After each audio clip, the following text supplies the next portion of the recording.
Hi viewers, welcome to our channel. ప్రస్తుతం మనతో ఉన్నారు శ్రీ లలితమ్మ పీఠం వ్యవస్థాపక అధ్యక్షులు శ్రీ శివప్రసాద్ శ్రీ గురూజీ గారు.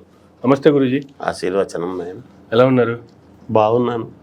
రీసెంట్గా పూరి జగన్నాథ్ టెంపుల్కి సంబంధించి చూసుకుంటే గురుగారు, ఎప్పటి నుంచో ఉన్నటువంటి రహస్య గదులు ఓపెన్ చేయటం కావచ్చు, దాంట్లో రకరకాల భాండాగారాలు అప్పటి కాలానికి సంబంధించినవి కావచ్చు, ఆనాడు ఏలినటువంటి రాజులకు సంబంధించినవి కావచ్చు, అనేక విలువైనటువంటి వస్తువులు కావచ్చు, లేదా ధనాగారానికి సంబంధించి, నాణ్యాలకు సంబంధించి, ఆభరణాలకు సంబంధించి అనేకమైన ఉండేనుకుంటూ దాంట్లో ఇండియన్ గవర్నమెంట్ అలాగే ఒడిశా ప్రభుత్వం రెండు కలిపి ఇద్దరి సమక్షంలో టెంపుల్ ఉన్నటువంటి రహస్య గదుల్ని ఓపెన్ చేయటం, ఆ తర్వాత అవుట్కమ్ ఏంది, అసలు ఎంతకాలం ఎందుకు ఓపెన్ చేయడం, ఆల్మోస్ట్ 46 years అవుతుంది ఉంటుందండి ఓపెన్ చేయడానికి తీసుకున్నటువంటి టైం. ఇంత టైం ఎందుకు ఓపెన్ చేయలేదు, ఒకవేళ ఇప్పుడు ఓపెన్ చేయొచ్చు అంటే అసలు ఆ టెంపుల్ మూసేయడానికి, ఆ గదులు రహస్య గదులు మూసేయడానికి గల కారణాలు ఏంటి, ఇప్పుడు ఓపెన్ చేసినందువల్ల దానివల్ల జరిగే పరిణామాలు ఏంటంటే ఏం చెప్తారు? శ్రీ మహాగణాధిపతయే నమః. ఐం మహాసరస్వత్యే నమః. శ్రీ లలితాంబికాదేవియే నమః. పూరి జగన్నాథ స్వామి వారి ఆలయంలో ఇంతకాలం ఎందుకు తెరవలేదు అనేటువంటిది గురూజీ. దేనికైనా కాలం అనేటువంటిది చాలా గొప్పది. ఎప్పుడూ కూడా కాలము కలిసి రావాలి అనేటువంటి భావన చాలా చోట్ల మనం చెప్తూ ఉంటాం. అన్ని సన్నివేశాల్లోనూ చాలా సందర్భాల్లోనూ ఈ మాట వాడుతుంటాం. ప్రభుత్వాలకు కూడా ఒక అనుకూలము, ఒక రక్షణ కల్పించేటువంటి బాధ్యత. ఎందుకంటే నిధులు, నిక్షేపాలు ఇవన్నీ ఎలా ఉంటాయంటే, మామూలుగా స్వామివారికి ప్రతి దేవాలయాల్లోనూ, ముఖ్యమైనటువంటి దేవాలయాలలో చాలామంది రాజులు, ప్రజానీకము, చిన్న చిన్న ప్రజల దగ్గర నుంచి వాళ్ళ మొక్కులు తీరితే అనుకున్నది పలానా దేవాలయం ఒకటి ఉంటుంది, ఆ దేవాలయంలో మొక్కు తీరితే నేను ఇది ఇస్తాను అని మొక్కుకోవటం అనేటువంటిది సర్వసాధారణం, ప్రజానీకం. అవును. అలా ఏదో ఉండేటువంటి కానుకలు ఇవ్వటం అనేటువంటిది కూడా దేవాలయము అనేటప్పటికీ, దేవాలయానికి కానుకలు ఇవ్వటంలో ఆంతర్యం ఏమిటి అంటే, మనము తెలుసో తెలియకో ఉదయం లేచినప్పటి నుంచి కడుపాత్రము కోసము ఎన్నో రకాలుగా మన జీవనం సాగిస్తూ ఉంటాం. రోజు మనము నిత్యము చేసుకునేటువంటి వాళ్ళు, చేసేవాళ్ళు చేస్తుంటారు. వాళ్లకు దైవభక్తి, ఒక నమ్మకం, భగవంతుడికి నేను ఇది ఇచ్చుకుంటే నాకు మేలు జరుగుతుంది అనేటువంటి భావనతో భగవంతుడికి కానుకలు సమర్పించుకోవటం. రాజులు పూర్వకాలము కొన్ని సంవత్సరాల క్రితం నుంచి ఉంది అది నిధి అనేటువంటిది. ఏదో ఇప్పటిది అప్పటిది అనడానికి లేదు. చాలా ఏళ్ల క్రితం నుంచి కూడా రాజులు వీళ్ళు దేశము సస్యశ్యామలముగా ఉండాలి, నా ప్రజలు బాగుండాలి, రాష్ట్రము బాగుండాలి అని ఇలా చేసేటువంటి వాళ్ళందరూ కూడా ఎంతో కొంత భగవంతుడికి కానుకలు ఇవ్వటం అనేటువంటిది జరుగుతూ వస్తూ ఉన్నది. అనాది నుంచి వస్తున్నది ఇది. అవి ఒక చోట అని పెట్టి, మరి సంపదనంతా కూడా ఉండేది రోజు వేయటానికి ఉండదు కదా. ఎందుకంటే భక్త బృందము ఆ రోజు కొంతమంది, తర్వాత పోను దైవ దర్శనానికి విపరీతంగా భక్తులు పెరుగుతూ ఉండటంతో వచ్చేటప్పటికీ సెక్యూరిటీ విభాగం కూడా పెరుగుతుంది, రక్షణ కూడా పెరుగుతుంది. మరి దేవుడి యొక్క సంపదకు రక్షణ అనేటువంటిది ఉండాలి అంటే, ఆనాడు ఇప్పుడున్నటువంటి బ్యాంకులు అవి ఇవి ఉండేటివి కాదు. కాబట్టి అప్పుడు ఒక మంచి దానికి సంబంధించినటువంటి ఇది అని ఏర్పాటు చేసి, రక్షణ గదుల్లాగా ఒక మంచి ఇది పెట్టి, దాంట్లకు బంధనం అంతా కూడా చేసి, దాన్ని ఎవరైనా చేస్తే ఎలా అంటే అలా బుద్ధి ముట్టుకుంటే ఇబ్బంది అని కాస్త నాగబంధనం అనేటువంటివి కొన్ని అనుష్ఠానంతో చేసేటువంటి మహనీయులు ఆనాడు చాలామంది ఉండిన్నారు. అలా ఒక పద్ధతిగా ఒక ముద్ర అది వేసి దాన్ని లాక్ చేసి పెట్టడం అనేది జరిగింది. ఎందుకు? భగవత్ సంపద. ఇప్పుడు మనుషులు వాడుకొని మనము ఇది చేసుకుంటుంటేనే మనకేమనిపిస్తుంది అంటే ఒక మనిషిని అన్యాయం చేసినాము, ఒక మనిషిని ఇబ్బంది పెట్టినాము అనేటువంటి బాధలు కలుగుతున్నాయి.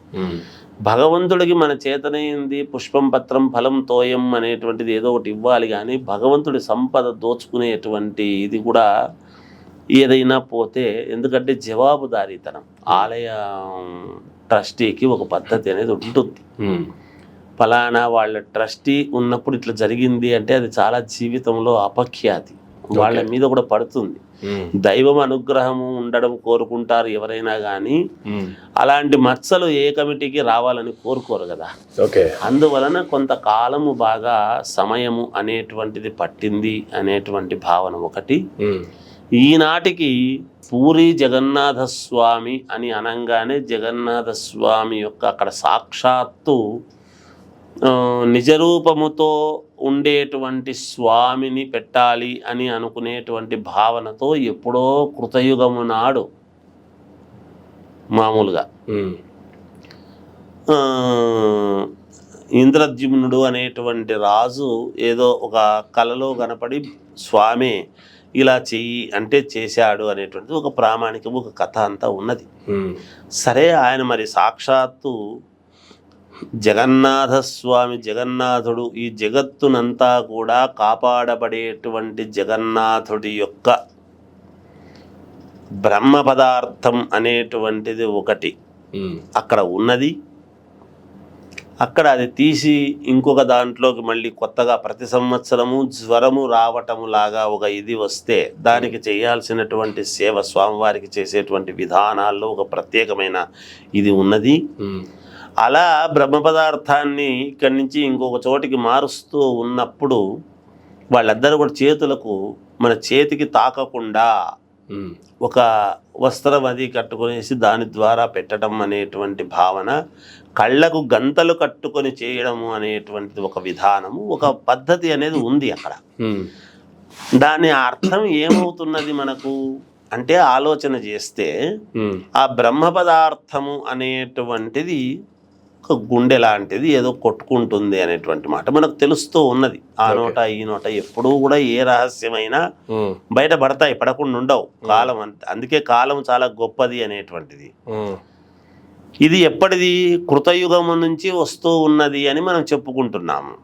అలాగే మరి భారతంలో 12వ స్కంధంలో మహాభారతం చెప్పడం అనేటువంటిది ఒకటి జరిగింది, దీని గురించి ఉంది, పూరి జగన్నాథ స్వామి ఆలయం గురించి అని. ఉత్తర రామాయణములో కూడా దీని గురించి ప్రస్తావన ఉన్నది. అంటే దాని అర్థం ఏమి? ద్వాపర యుగములోను త్రేతాయుగములోను కూడా చెప్పారు. ఇప్పుడు కలియుగములో బ్రహ్మ పదార్థం అనేటువంటిది ఒకటి అని మనం వింటున్నాం కదా. ఇవన్నీ వింటూ ఉన్నప్పుడు ఇదే కాకుండా చివరికి ఏమొస్తున్నది అంటే మామూలుగా కలియుగము కంటే 2 పెద్దది, దీనికంటే ముందు దానికంటే ముందు 3 పెద్దది, దానికంటే ముందు 4 పెద్దది అని మనం చెప్పుకుంటున్నాం. మనకు పంచాంగంలో ఉగాది పండుగ వచ్చినప్పుడల్లా చెప్తున్నాం. తేలుతూ ఉన్నది ఏమిటి అంటే మనం ఈ మధ్య కాలంలో ఎక్కువగా వస్తున్నాయి జగన్నాథ రథచక్రాలు వస్తున్నాయి అనేటువంటి పదం మళ్ళీ వింటున్నాం మనం. ఇంతకుముందు ఉండింది, ఇది ఉంది, ఎప్పటి నుంచో ఉంది వాడుకలోకి. ఇప్పుడు మళ్ళా మనము ప్రతి వాళ్ళ నోట్లోని ఇది వింటున్నాము అంటే నాకు అనిపించినటువంటి మాట ఏమిటి అంటే వ్యక్తిగతముగా ఈ బ్రహ్మ పదార్థమే రేపు కలికి భగవానుడి యొక్క రూపములోకి అంతర్ధానమై ఏమన్నా ఉద్భవించేదానికి అవకాశం అవుతుందేమో అని నేను భావిస్తున్నాను కలియుగాంతంలో. అందువలన జగన్నాథుడు జగత్తునంతా కూడా నడిపిస్తుండేటువంటిది ఒక రకంగా జగన్నాథ స్వామి. అందుకనే అక్కడ ఇంకా బ్రహ్మ పదార్థము అనేటువంటిది నేటికి రేపు మళ్ళీ మన ముందు తరాల వాళ్ళు చూశారు, అంతకంటే ముందు తరాల వాళ్ళు చూశారు, మన తర్వాత తరం వాళ్ళు కూడా దీన్ని వాడుకలో ఇంకా తర్వాత ఎన్ని తరాల వాళ్ళు చూసేటువంటి భాగ్యము ఉంది అని నా భావన, నేను అనుకుంటున్నాను. తెరవటం అంటే అది ఇప్పుడు మామూలుగా ఈ కాలము కలిసి వచ్చినది, తెరిచారు, మంచిదే కదా. కాలం కలిసి వచ్చింది కాబట్టి తెరిచారా? లేదు అంటే ఇప్పుడు అక్కడ ఏవో నిధులు ఉన్నాయి, ఆ నిధులు దేశానికి ఉపయోగపడతాయి అనేటువంటి ఉద్దేశంతో తెరిచారా? భగవత్ సంపద ఎప్పుడూ కూడా దేశానికి ఉపయోగపడాలి అనేది కాదు. ఏ భగవంతుడికైతే కోసం ఇచ్చామో ఆ భగవంతుడికి సంబంధించినటువంటి చుట్టూ ఉండేటువంటి దానికే వినియోగించాలి. ఇప్పుడు ఒక ఇల్లు కట్టుకోమని ఒక పట్టాదారుడికి ఒక ఇల్లు ఇస్తే ఆ ప్రాంగణంలోనే వాడు ఇల్లు కట్టుకొని ఎట్లాంటి ఇల్లు అన్నా కట్టుకోవచ్చు అంతవరకే. కానీ నేను ఎక్కడైనా వినియోగిస్తాను, నేను ఇక నాకు ఇచ్చినావు కదా పట్ట, నేను వేరే చోట ఎక్కడైనా కట్టుకుంటాను అంటే కుదరదు కదా. వీళ్ళు ఇచ్చిండేది భక్తులు ఏ దేవుడికైతే ఇచ్చింటారో, కానుకలు సమర్పించింటారో ఆ దేవాలయానికి మాత్రమే చెందాలి ఎప్పుడు కూడా. అది ఏదో మనమంతా వాడుకోవడానికి అప్పుడు దేశము వేరే వేరే విధాలుగా ఇంకా 10 రూపాయలు సంపాదించుకోవడానికి దోహదపడుతుంది. ఓకే, భగవంతుడి సొమ్ము మనం దేశానికంతా పంచుతాము అనేటువంటిది ఎప్పుడూ కరెక్ట్ కాదు. భగవంతుడికే చెందాలి. అక్కడ ఉండేటువంటి దాన్ని నమ్ముకొని ఉండేటువంటి చుట్టుపక్కల ప్రాంతాలు, పేదలు, వాళ్ళు వీళ్ళు భగవంతుడిని నమ్ముకొని ఉండేటువంటి వాళ్లకు ఆ చుట్టుపక్కల పేదలు ఉంటారు. నా భావన ఏముంటుంది అంటే, ఇప్పుడు ఒక దేవాలయం కట్టాం, ఆ దేవాలయం కట్టిన తర్వాత ఆ దేవాలయం చుట్టుపక్కల ఉండేటువంటి దానికి, ఆ దేవాలయం చుట్టూ రోడ్లు కానీ లైట్లు కానీ, అక్కడ ఉండేటువంటి ఆ ఊర్లో ఉండే ప్రజానీకానికి కానీ మంచినీటి వ్యవహారం కానీ, అక్కడ ఉండేటువంటి చదువుకున్నటువంటి ఉద్యోగులకు నిరుద్యోగ సమస్య తీర్చి ఆ దేవాలయంలో పోస్టులు ఇవ్వడము కానీ, ఇట్లాంటివి ఏదన్నా ఉండి దేవాలయం అభివృద్ధి చెందేటువంటి విధానంగా ఉండాలి. కానీ మేము ఎక్కడి నుంచో వేరే వేరే దేశాల నుంచి వచ్చి చూసిన వాళ్ళు అక్కడ స్వామి కానుకలు ఇస్తారు. మరి ఎక్కడి వాళ్ళు ఇక్కడ ఇచ్చారు కానీ ప్రభుత్వానికి ఇవ్వలేదు కదా. ఏ చీఫ్ మినిస్టర్కో ప్రధానమంత్రికో ఇస్తే మీరు దేశానికి ఉపయోగపెట్టండి అని చెప్పొచ్చు, ఎక్కడైనా వాడుకోండి మీ ఇష్టం అనొచ్చు. ఆ దేవాలయానికి అని వచ్చి ఇచ్చినప్పుడు ఆ దేవాలయం చుట్టుపక్కల ఉండేటువంటి ఊర్లు బాగుపడాలి, దేవాలయం బాగుండాలి. ఊర్లు మాత్రం అట్లే ఉండి దేవాలయం మాత్రం బాగుండి, బాగా ఆలోచించి నేను చెప్పే మాట. అలా చేస్తూ ఉన్నప్పుడు ఏమనిపిస్తుంది, అక్కడ చదువుకున్నటువంటి యువత ఎక్కడికి పోతారు, వేరే చోటికి పోనక్కర్లేదు. ఆ ఊర్లో ఉండేటువంటి పనిచేసే వాళ్ళు దేవాలయంలోనే అక్కడ పనిచేయాలి. అక్కడ ఉండేటువంటి యువత చదువుకున్నటువంటి వాళ్ళు ఉండాలి. వాళ్ళు తక్కువ ఉంటే వేరే చోటు నుంచి రావచ్చు, స్థానికులకు మాత్రమే ఇంకెవరు రాకూడదు అనేటువంటి భావన ఉండరాదు. దైవం కోసము రేపొద్దున స్థానికులు మాత్రం ఉద్యోగానికి రావాలి, స్థానికులు మాత్రమే ఉండాలి, వేరే వాళ్ళు రావద్దంటే భక్తులు మాత్రం ఎక్కడి నుంచి ఎందుకు వస్తారు, అంతేగా ఆ దేవాలయానికి రారు కదా. అందుకని దానికి ఒక పద్ధతి ప్రకారముగా చేసుకుంటూ దైవము సొమ్ము దైవానికే వాడాలి. అంటే ఏ దేవాలయమైనా, ఏ దేవాలయంలో ఉండేటువంటి వ్యవస్థలన్నీ కూడా బాగుపడేదానికి అవకాశం. దేవాలయానికి వచ్చిన సొమ్మంతా ప్రభుత్వాలు తీసుకపోతే దేవాలయంలో ఉండేటువంటి వాళ్ళ జీవన గమనం ఏమిటి, అంతే కదా. వాళ్ళు ఎలా బాగుపడతారు? మళ్ళీ మేము ఇంత దేవాలయానికి ఇస్తాం, మీరు ఇయ్యలేదని ఎదురు చూపులు చూడడమే కదా. ఇది ఎవరు చెప్పిన పని? ఓకే, హుండీ వేస్తారు, హుండీలో వేసేటువంటి కానుకలు అవి ఇవి అన్ని వెచ్చించి స్వామికి సంపద పెంచడం మంచిది. స్వామికి ఇప్పుడు పూర్వము చాలా మంది ఎకరాలు దేవాలయానికి మాన్యమని ఇచ్చారు. ఆ మాన్యం దేవాలయంది, అంతే కదా. ఆ దేవాలయం పక్షాన ప్రజలకు మళ్ళీ ఏదన్నా కొంచెం మనం ఇచ్చి సాగు చేయండి అని చెప్పి చేసుకొని సంవత్సరానికి ఇంత అని దేవాలయానికి ఆదాయం వచ్చే విధంగా చేసుకోవచ్చు. అవి కూడా చాలా వరకు చాలా చోట్ల అన్యాక్రాంతమై మేము ఎప్పటి నుంచో చేస్తున్నాము కాబట్టి మాకే చెందుతుంది, దున్నేవాడిదే భూమి అనేటువంటి ప్రామాణిక భగవంతుడిది తీసుకోవాలని చూడడం అనేటువంటిది ఎప్పుడైనా కూడా అది మంచిది కాదు. ఎట్టి పరిస్థితుల్లోనూ అది ఎంత యోగవంతమైంది కాదు. కానీ ఇంత లాంగ్ టైం తర్వాత ఇప్పుడు టైం వచ్చింది, కాలం కలిసి వచ్చింది, ఓపెన్ చేశారు.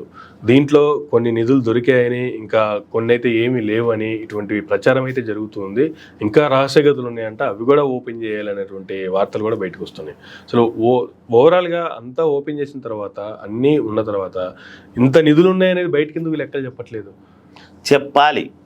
చెప్పాల్సిన అవసరం ఉంది, చెప్పట్లేదు. చెప్పాలి, ప్రజలకు తెలియాలి. ఎంత ధనాగారం ఉంది, లేదంటే ఎంత ఆస్తి ఉంది ఆ టెంపుల్ కింద. ఎందుకంటే దేవాలయానికి చెప్పాలి, తప్పకుండా చెప్పి తీరాలి. ప్రతి రూపాయి పైసా కూడా లెక్క అనేటువంటిది భగవంతుడి దగ్గర చాలా జెన్యూన్గా ఉండాలి. ప్రపంచానికి చెప్పాలి, ఇంత ఉంది, ఇంత ఆస్తి ఉంది, ఈ భగవంతుడికి ఇంత ఉంది అని చెప్పి ఎలా ఖర్చు పెడుతున్నాము ఏమిటి అనేటువంటి వివరాలు కూడా చెప్పాల్సిన బాధ్యత ఉంది. అంత నిస్వార్థంగా ఉండాలి ఎవరు ఉండినా అక్కడ. అలా చేసినప్పుడే మనకు మన తర్వాత తరానికి మిగతా వాళ్లకు కూడా మేలు జరిగేదానికి అవకాశాలు ఎక్కువ. భగవంతుడి సొమ్ము ఏ ఒక్క రవ పైసా తేడా వచ్చినా ఇప్పుడు బాగుంటుంది, తర్వాత నేను ఏదైనా భగవంతుడి దగ్గర తప్పు చేస్తే నా తర్వాత తరం వాళ్లకు సమస్యలు వస్తాయి. అది మళ్ళీ మనం దేవుణ్ణి మొక్కుకోవాలా, స్వామి నాకు ఈ బాధ పోగొట్టు చెయ్యి అని. ఎంత డబ్బు ఉండినా బాగు చేసుకోలేనటువంటి రోగాలు వస్తాయి గాక. చాలా మందిని చూస్తున్నాం మనం, పేర్లొద్దు. డబ్బు ఉంది కదా నేనేమైనా చేస్తాను అంటే కాదు, అక్కడే భగవంతుడు ఉన్నాడని మనం నిరూపణ చేసుకోవాల్సిన అవసరం. మరి అంత డబ్బు ఉంది కదా, ఏమైనా చేయగలం కదా, మనమే కదా సంపాదించుకున్నాము. ఇంత డాక్టర్లు, హాస్పిటల్స్, కొన్ని వందల హాస్పిటల్స్ కొనగలిగినటువంటి శక్తి ఉన్నా కూడా ఏ డాక్టరు ఏమీ చెయ్యలేని పరిస్థితుల్లో ఉండేటువంటి జబ్బులు వస్తాయంటే ఎందుకు వస్తాయి? అవి ఆలోచన చేయాలి కదా మనం. అందుకని డబ్బుతో కొనలేనటువంటివి చాలా ఉంటాయి. ఆరోగ్యమే మహాభాగ్యము అన్నాడు. భాగ్యవంతుడు ఎవడయ్యా? నిశ్చింతగా నేను హృదయం చేసుకొని ప్రశాంతంగా పడుకుంటాను అనేటువంటి వాడు ఎవడు అంటే, ఏ అనారోగ్యము లేకుండా తిన్నటువంటి తిండి ఏది నచ్చితే అది తినగలగడం, ప్రశాంతంగా ఇంకొకడు పక్కన మనకు తోడు లేకోకుండా పోయినా నిర్భయంగా బయటికి వెళ్ళగలడం, ఈ రెండూ ఉన్నవాడు ప్రశాంతమైన జీవి కాదా? ఎవడు ఏం చేస్తాడో చుట్టూ 10 మందిని పెట్టుకొని బాధపడుతూ ఏ నిమిషానికి ఏమవుతుందో అని భయంతో జీవితం గడుపుతూ, ఏమి తింటే ఏమి ప్రమాదము, అది తింటే కారం తింటే ఇంకొకటి, స్వీట్ తింటే ఇంకొకటి, తక్కువ తింటే ప్రమాదం అనేటువంటి పరిస్థితుల్లో అది జీవితమా, ఇది జీవితమా? అందుకనే పేదవాడు ఎప్పుడూ కూడా కష్టము పొద్దున్న లేచిన వేళ నుంచి చేసి చెమటోర్చి పనిచేసేటువంటి వాడు ప్రశాంతంగా నిద్రపోతున్నాడు. పార పలుగు పక్కన పెడతాడు, నిద్రపోతాడు, ఎటువంటి బాధ ఉండదు అతనికి. మహానుభావుడు ఎవరు అంటే పేదవాడే మహానుభావుడు. అంటే మిగతా వాళ్ళందరూ దుర్మార్గులని నేను అనడం లేదు సుమా. ఎందుకు ఆ మాట అంటున్నానంటే, మనము ఒక తృప్తి అనేది ఉండాలి మానవ జీవితానికి. ఎక్కడికైనా కూడా మనకంటే లేని వాళ్ళని చూసి మనం బాగున్నాంలే అని సంతోషించేటువంటి విధానంగా ఉండాలి. కానీ ఉన్నవాడిని చూసి నేను వాళ్ళలాగా ఎలా తేవాలి అంటే మనము ఇంకేవేవో వెతుక్కోవాలి, కొన్ని అడ్డదారులు వెతుక్కొని ఆ స్థాయికి వెళ్ళాలి అనుకోవాలి. ఏమవసరం? అందుకని ఆరోగ్యమే మహాభాగ్యం అన్నాడు. అలా మనం ఏది వాడుకోవడానికి అట్లా ఏం లేదు. ఎందుకంటే చేయకూడదు, అట్లా చేయకూడని పనులు ఏవి చేయకూడదు అవి చేయకూడదు. ఏవి చేయాలన్నా అవి చేస్తే తెలియజెప్పాలి ప్రజానీకానికి, తప్పకుండా ఇది ఇట్లా ఉంది అని. చివరిలో ఏమైనా పూర్తి అంతా వచ్చిన తర్వాత, అన్ని గదులు తెరిచిన తర్వాత ఏ గదిలో ఎలా ఉంది, ఏమిటి మంచేవి, దాని వ్యవహారాలు ఏమేమి నగలు ఉన్నాయి, ఏమేమి వజ్రాలు ఉన్నాయి, రాజులు ఉన్నాయి, లేదా అమ్మవారి విగ్రహాలు ఉన్నాయి, ఇంకోటి మణులేమి, మాణిక్యాలేమి, అన్నీ వస్తాయి, చెబుతారు. చెప్పకుండా ఉంటారని మనం అనుకోవడానికి లేదు. ఏ ఆలయంలో ఉండేటువంటి ధర్మకర్తృత్వ మండలి ఏదైనా కూడా వాళ్ళు కూడా భయంగానే జాగ్రత్తగానే చేస్తున్నారు. ఇవాళ మనం ఊరికే ఒకరిని బిరిగిన మనం అనడానికి లేదు. కొంచెం ఆలస్యం అయినంత మాత్రాన ఎందుకు చెప్పలేదు అని అనకూడదు. కానీ తర్వాత చెప్తారనుకుంటాను. నాకు తెలిసినంత వరకు స్వచ్ఛతగా ఏదైనా మన ఉండేటువంటి దేవాలయాల్లో ఏ దేవుడికి ఎంతెంత సంపద ఉంది, ఏమిటి అనేటువంటిది తెలియజెప్పడం కూడా మంచిదే, తప్పేమి కాదు కదా. గురూజీ, గతంలో తమిళనాడులో కూడా ఒక దేవాలయంలో అలాగే దేవాలయం కింద రహస్య గదులు ఉన్నాయి, దాంట్లో కూడా రకరకాలైనటువంటి భాండాగారాలు ఉన్నాయి అనేటువంటిది అక్కడ కూడా ఇలాగే ఓపెన్ చేయడం జరిగింది. ఇప్పుడు ఇక్కడ ఓపెన్ చేయడం జరిగింది. రీసెంట్గా మన తెలంగాణలో చూసుకుంటే కూడా సచివాలయం కింద నేలమాలికలు ఉన్నాయంటే అనే ఉద్దేశంతో ఆయన కొత్త సచివాలయం కట్టాలన్నా సరే దాని కింద ఏవో ఉన్నాయి కాబట్టి అందుకే దాన్ని తవ్వుతున్నాడు, కొత్త సచివాలయానికి ముహూర్తం పెట్టాడు అనేటువంటిది అది కూడా ఒక కామెంట్ చేశారు. అంటే ఎందుకు అంటే, ఇలా ఒకవేళ దేవుడికి ఉన్నటువంటి నిధులు ఓపెన్ చేయడం తప్ప, లేదు ఓపెన్ చేసిన తర్వాత దాంట్లో ఎంత వచ్చింది ఏందనేది చెప్పకపోవడం తప్ప, వాటిని సద్వినియోగపరచకపోవడం సరి అయిన మార్గంలో సద్వినియోగపరచుకుపోవడం తప్ప ఏం జరుగుతుందంటే ఏం చెప్తారు సార్? లేదు ఇప్పుడు ఎట్లా ఉంటుందంటే, ఇట్లాంటివి నిక్షేపాలు ఏమున్నాయన్నా దాన్ని ప్రభుత్వాలు శ్రద్ధ తీసుకొని దానికి కావాల్సినటువంటి, ఇప్పుడు అక్కడ నాగబంధనం అది ఉంటుంది అంటే ఈ స్నేక్ ఇది పట్టుకునేటువంటి వాళ్ళను పెట్టారు. అవును. అనుకూలమైనటువంటి వాళ్ళని పెట్టారు. అక్కడ నిత్యము ఎంతో కొంత వాళ్ళు అనుష్ఠానము అది పూర్తిగా చేసుకునేటువంటి ఒక పద్ధతి ప్రకారముగా ఉండేటువంటి వాళ్ళు ఉంటేనే లోపలికి పోగలుగుతారు. మనం అది కూడా గమనించాలి. ఊరికి ఏదో పెట్టారులే పోతున్నాంలే అనడానికి ఉండదు. లేకపోతే భగవంతుడి ముందు ఆటలు ఎవ్వరు ఎట్లాంటి వాళ్ళ ఆటలు సాగవు, అంతే కదా. అందుకని వాళ్ళు పోయి తీసుకొస్తున్నారు ధైర్యముగా అంటే వాళ్ళు కూడా చిత్తశుద్ధిగా ఉంటేనే లోపలికి వెళ్ళగలుగుతారు, తెస్తారు. చూస్తున్నారు. ఇక్కడైనా కూడా ఏదో సచివాలయం కింద ఉన్నాయి చేసినారు దాని గురించే అలా ఇలా అని అన్నారే కానీ మరి దొరికినట్టుగా అయితే ఏమీ లేవు కదా. ఉంటే సంపద మంచిదే కదా, తెలంగాణ రాష్ట్రానికే కదా సంపద. ఇది వేరు. ఇది తెలంగాణ సచివాలయం కింద కానీ ఒక ఇల్లు కోసం కడుతూ ఉంటే వచ్చినటువంటిది కానీ ప్రభుత్వపరం చేసుకోవచ్చు. ఎందుకంటే అది ఎవరిది అనడానికంటే అది ప్రభుత్వం తీసుకుని 10 మందికి పంచడం మంచిది.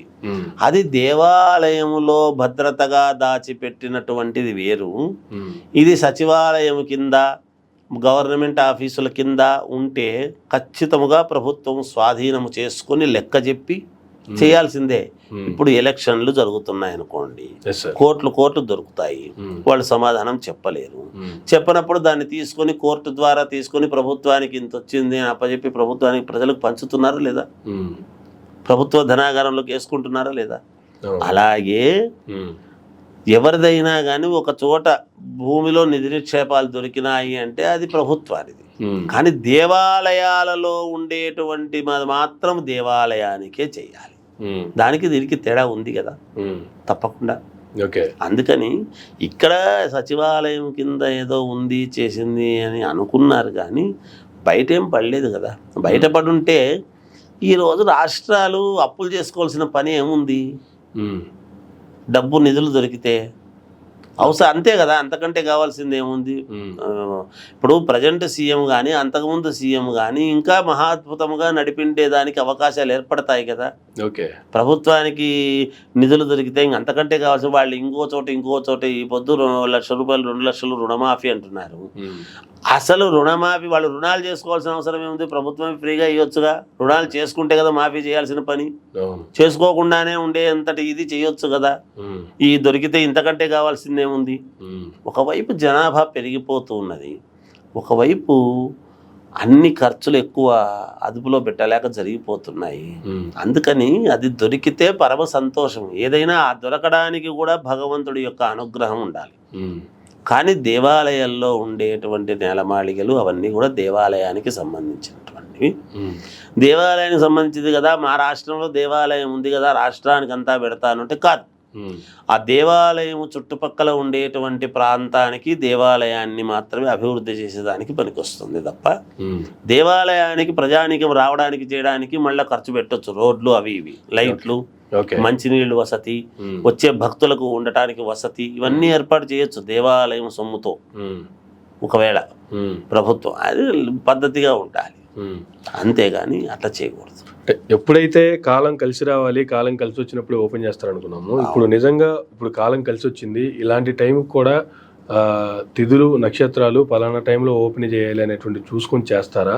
ఒకవేళ ఇలా ఇంతకాలం ఆపి ఇప్పుడు కాలం కలిసి వచ్చింది కాబట్టి చేస్తే తర్వాత దీనివల్ల జరగబోయేటటువంటి పరిస్థితులు ఏ విధంగా ఉండబోతున్నాయి? అది దేశానికి కావచ్చు, ఆ రాష్ట్రానికి కావచ్చు, లాభమా నష్టమా అంటే ఏం చెప్తారు గురించి? ఇటువంటివి దొరకడం వలన దేశానికి ఎప్పుడు నష్టం ఉండదు, ఆ దేవాలయానికి లాభం ఉంటుంది. తద్వారా ప్రజలకందరికీ కూడా మేము ఇచ్చినటువంటి మా పూర్వీకులు ఇచ్చినటువంటి సంపద ఇట్లా ఇచ్చారు అని మనకు తెలియని వాళ్ళు చాలామంది ఉంటారు. ఇప్పుడు మా తాతగారు ఫలానా దేవాలయానికి ఆనాడు ఇట్లా ఇచ్చినారంట అని నాకు తెలుస్తుంది, కానీ నేను పోయి అందరితో మీడియా ముందు చెప్పలేను కదా. అలా తెలుసుకున్నటువంటి వాళ్ళు ఓహో మేము ఇచ్చిండేది మా తాత ఇచ్చిండేటువంటి ధనం ఉంది లేని తృప్తి పడడానికి ఒక మార్గం ఏర్పడుతుంది, బాగుంటుంది.